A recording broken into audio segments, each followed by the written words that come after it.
Good morning, everybody. I'm Eureka John, and you're at Eureka Street Crypto, broadcasting live from Leander, Texas. It's 5:39 in the morning, and it is February 10th, 2022.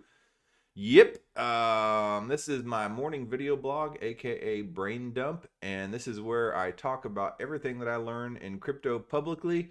I used to be doing it every day. Now because of this show, I've gotten a lot of other opportunities and projects, and it's helping me try to transition from my Web 2.0 job. Well, just my job. I mean, it has nothing to do with the web. I'm in manufacturing, but it's transitioning from my traditional job to a Web3 job, and that is my end goal.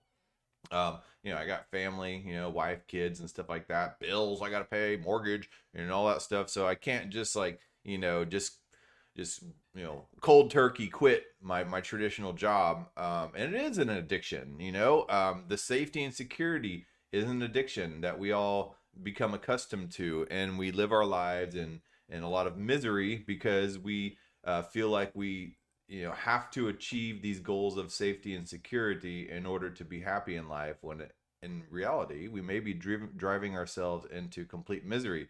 But yes, I can't just quit cold turkey, because there are some consequences. If I do, I won't be able to pay my bills, and a lot of people could suffer for that. And just like with addiction, if you do quit cold turkey from a harmful substance, you could in effect be harming yourself. So it's a lot of times, I believe in many cases, it's good to make a transition, which is what I'm doing here. And yeah, so I've been getting some jobs, doing some skills that I have given myself the space and time to learn how to use. I've stayed up extra late. I've gotten up extra early like this every single morning. And I've taken the time to learn podcasting and audiovisual stuff and animation and things that I'm passionate about, along with cryptocurrency and all the research and the podcasts that I do going to and from work. So, it's working double time for a while. But once that transition is made, kind of like, the whole merge from Ethereum proof of work to proof of stake. I know we're not supposed to say Ethereum 1.0 and 2.0 anymore, but from the whole merge from Ethereum being a monolithic blockchain to a modular blockchain, you can't just, stop transactions on the proof of work blockchain and then one day decide you're going to go proof of stake blockchain. It doesn't work that way. You have to make a merge and a transition, and that's exactly what I'm doing. So, a lot of things in life require subtle transitions. Not everything is meant to be, tie your tooth to a string and slam the door shut, and tie the other end to a doorknob and slam the door shut, because then you could rip out some skin if it's not quite ready, and maybe do some damage to your mouth. I don't know, or to your kid's mouth. So I wouldn't recommend doing that. I wouldn't recommend tying a string to your kid's tooth and the other end to a doorknob and slamming the door shut. I've seen it done successfully. Just like in all things in life, there are cases where it works, but there are cases where it doesn't. And it's up to you and your judgment as an independent human being to decide what is best for you, because no one's going to tell you what to do. Well, people will try to tell you what to do, and businesses and governments and everything like that will try to tell you what to do in a lot of different circumstances. Organizations, but you can listen to everybody's viewpoint, but only you can decide what is best for you. Okay. Anyway, rant over.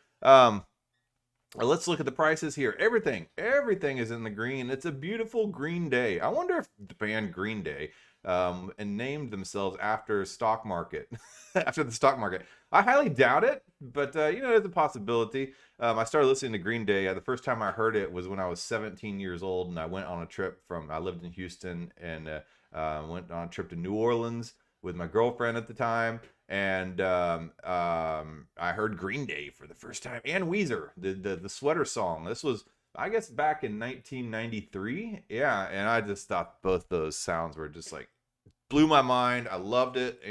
That was everything. And then that was the Green Day Dookie album, I believe, and then they ended up going and creating more poppy stuff. But back then that wasn't very poppy. That's right, whenever Kurt Cobain and Nirvana and all that stuff are coming out with all those albums, and right during the grunge era. Man, I'm glad I grew up in high school in the grunge era, because that's a lot cooler era than a lot of the other eras that a lot of people have grown up in their high schools. So yeah.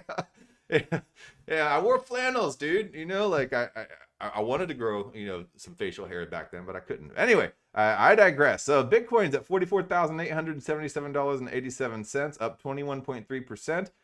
I hope you bought this dip because I did. And I've cashed out on some things that I've held for a very long time.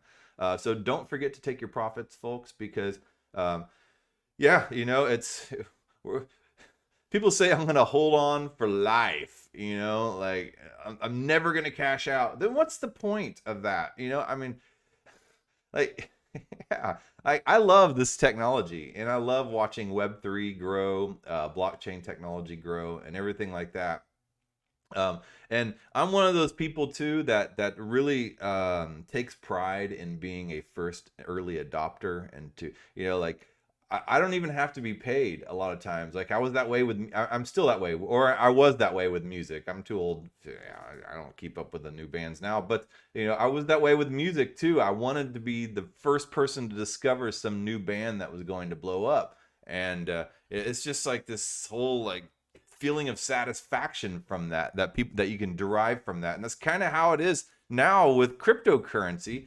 I feel like a sense of satisfaction just by discovering projects on the up and come up, and new technologies. And to me, that gives me that same feeling of satisfaction, that you couldn't really pay me for. Like I mean, yeah, like I discovered Quant Network back when it was a few dollars, and I cashed out at $15, and I didn't totally cash out. I still held some, Theta Network, I discovered that when it was 20 cents, and now it's not doing too well now, but I could still cash out and do very well. I think I'm not going to cash out quite yet because I think in the end run Theta Network's going to do very, very well. But it's just, it takes time for a lot of this stuff. Chainlink, I bought in Chainlink at, I believe, $1.30 or something like that, and I've dollar cost averaged a little bit, but it's at 1867 now. So yeah, man,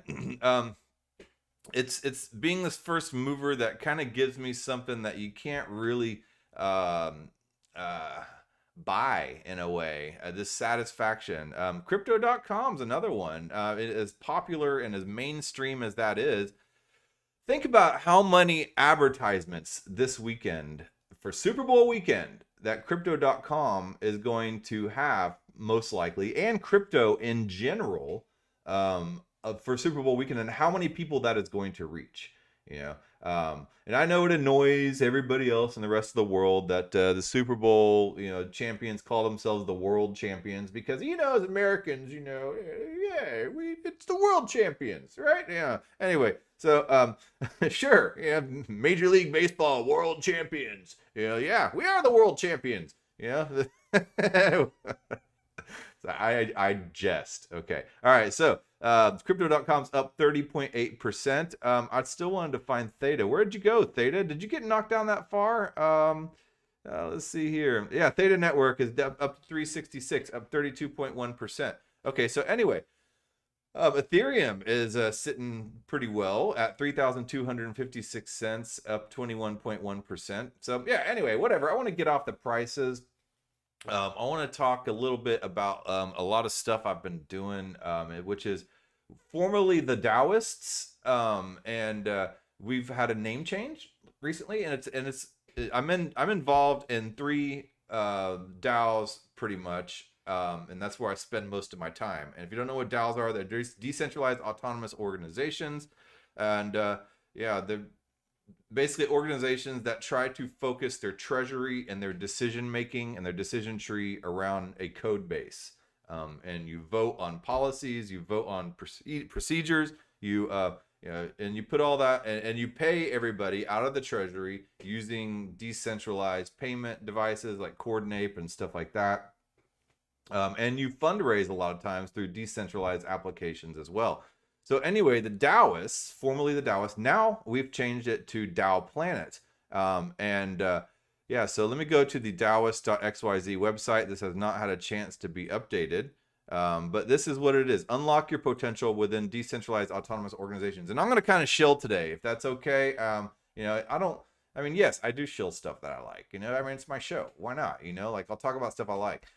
Shilling though is kind of a negative connotation because that's like that's where you place somebody in an audience that will it is paid to cheer for you to try to get the rest of the audience on board with you. So they're plants, so that's kind of what brings shilling a negative connotation. But I actually have been involved with this community for a while since for several I guess I don't know how many months, several months, and in crypto years or crypto months, that's like years. So it's just in the Web3 world, months, like several months, like 8 months is like 10 years.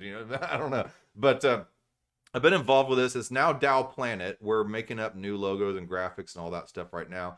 It's given me like a safe place, and I hate to use the word safe space. Like I'm not a millennial. Like I'm not worried about my feelings getting hurt. It's not, I got pretty thick skin, but it has really given me kind of a safe space to work on my AV and podcasting stuff with a group of people, not just by myself in this show, with a group of people who can provide me good feedback, and I don't have to worry about messing up some paid job or anything like that.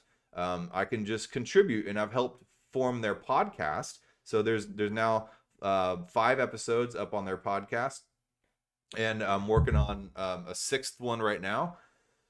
But basically, they try to be a resource base and to spread the word about decentralized autonomous organizations, and helping 12 million businesses at least is the goal, to the big, hairy, audacious goal. And that business book that was there, I can't remember who wrote that, but to be a catalyst for businesses to go from, say, for instance, incorporations or LLCs to a DAO, and to flatten the organizations. And there has been one pretty major company that has done this here. And one of my kind of crypto idols, I mean, I don't know the guy, I'll never get to know your heroes, but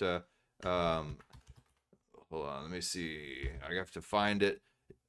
But he's flattened his top-down organization, profit generating organization. They were doing very well, they still are, and he's made it into a DAO. And he basically told his employees, like, look, you can either participate in this DAO, and you can receive the tokens of this company, or you can go your own way, and bye-bye, or you can do a little of both. You can work some other projects, and you can work at my company as a DAO and participate in the DAO as a stakeholder. I get not even a stakeholder. You own the token, but you don't own the company.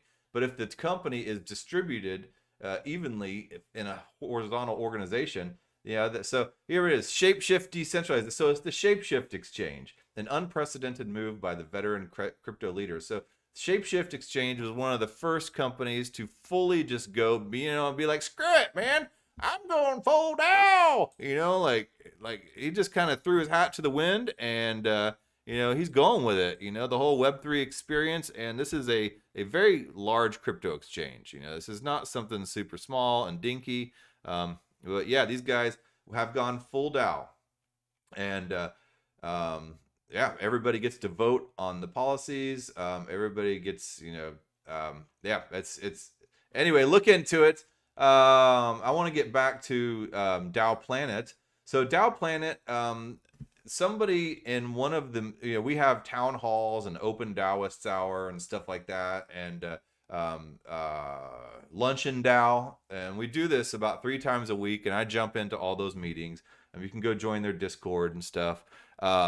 And they're fun, man. I've gotten to know a lot of these people. They've become kind of my DAO homies, along with the Bankless people. But this is a real small DAO, okay? And somebody, said, it'd be cool, like, if during ETH Denver we had like a little part that was just focused on DAOs. And like, yeah, man, you usually think that stuff like that is kind of party talk. I can't tell you how many businesses I have nearly started.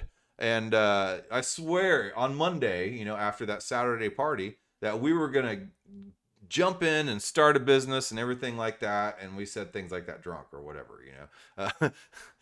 So, you know how it goes, and I'm sure you do, you know. But then come around Monday, you wake up from your weekend haze or whatever, or weekday haze. You never know, you know. And and you realize what a bad idea that was, or you don't even remember the conversation altogether. But not so in Dallas. We are, all obviously seem. Everybody in there is of sound mind from what I have experienced, and they said, it'd be really cool if we created a DAO Denver conference a couple days before ETH Denver to raise awareness about DAOs. So they have created that, and there's been a lot of work and thought put into it. And right now, created they've created a fundraising campaign, because at first they were selling tickets. They are no longer selling. Well, they are selling tickets too.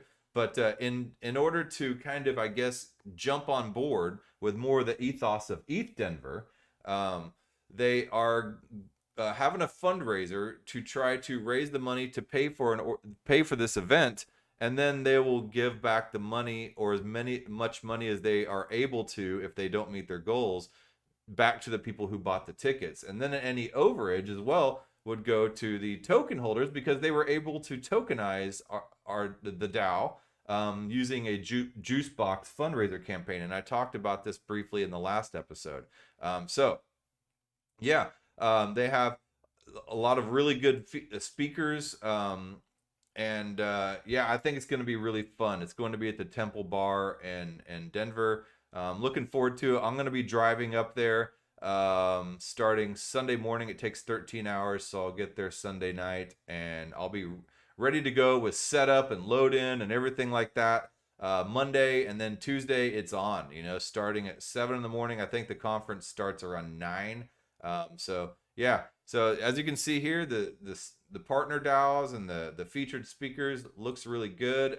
There's just, a lot of stuff going on with this. I'm excited about it. So let's take a look at this fundraiser.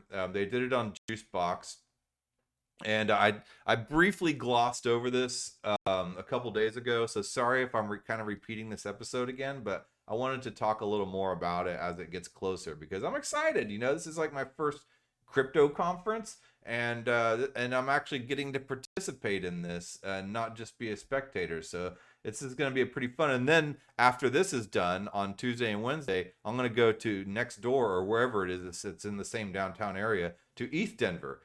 So it's pretty cool. So here's their fundraiser. What you do on Juicebox is you just you fund with a specific amount of ETH. So right here you have some people who have donated some ETH for it, and you get the cryptocurrency, the DAO Planet token in return. So I donated 0.03 ETH, because that's all I can afford right here. Let's DAO this. And I got 30,000 of those tokens in return.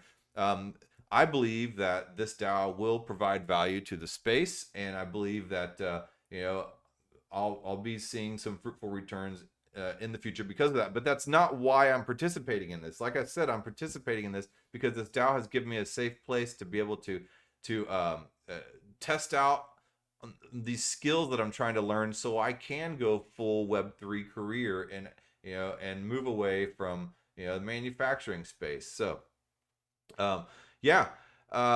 so jump in here, and if you go into DAO Denver, feel free to donate to this and get your tokens in exchange. Or if you just like what DAO Planet, formerly the Daoists, and DAO Denver is doing, and you want to support something that's grassroots, because none of us are getting paid. I'm not getting paid, and nobody has gotten paid from this. Everybody's put their own sweat, equity, and money into this, and I haven't been as passionate about anything in a very, very long time.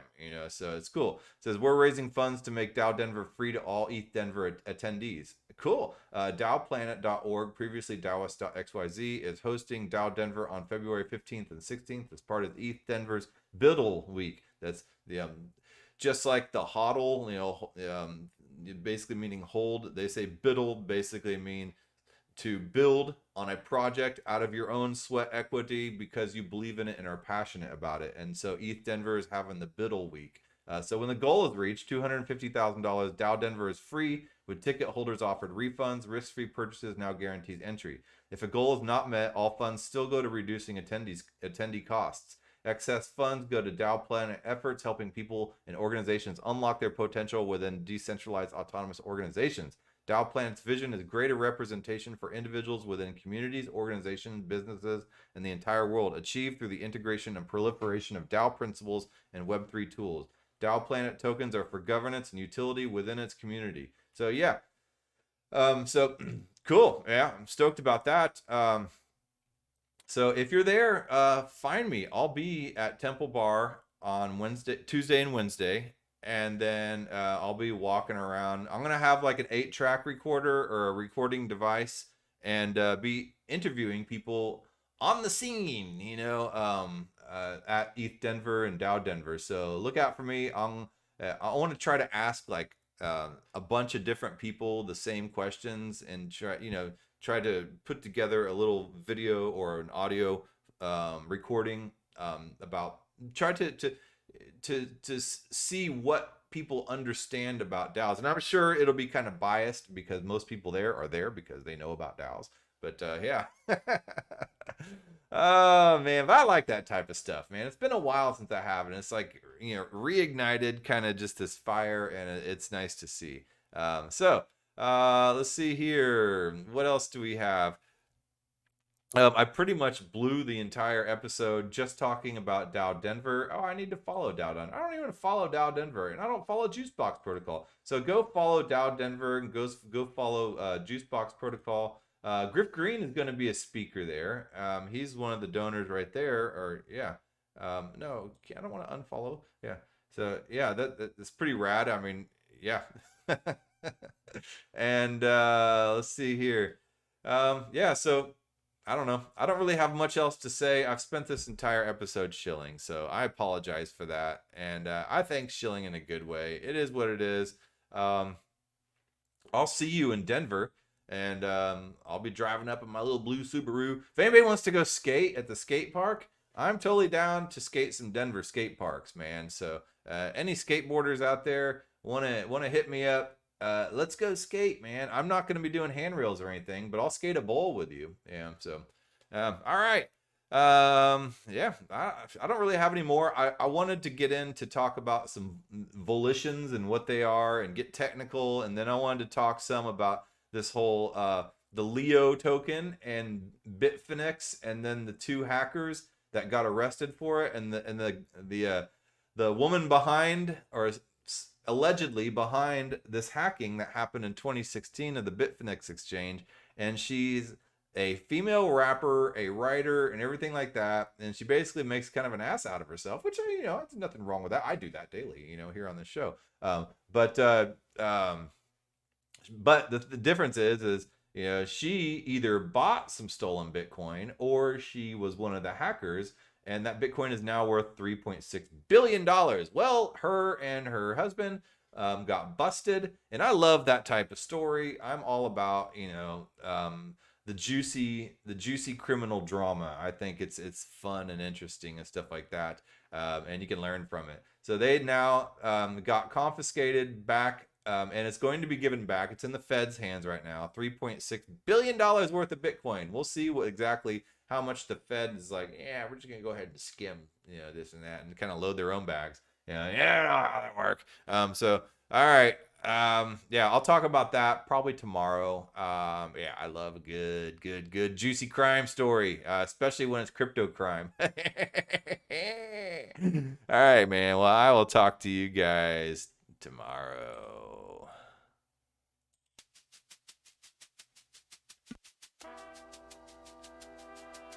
Thank you for making it to the end of this program. If you actually like this content, give a thumbs up.